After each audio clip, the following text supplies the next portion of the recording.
जो शांत आहे तो संत आहे.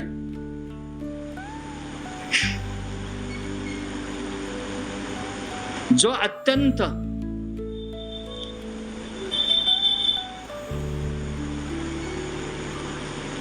स्थितप्रज्ञ,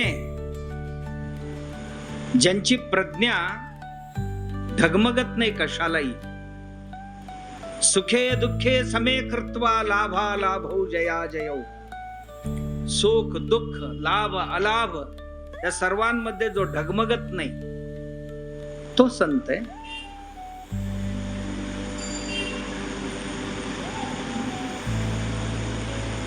ज्यांची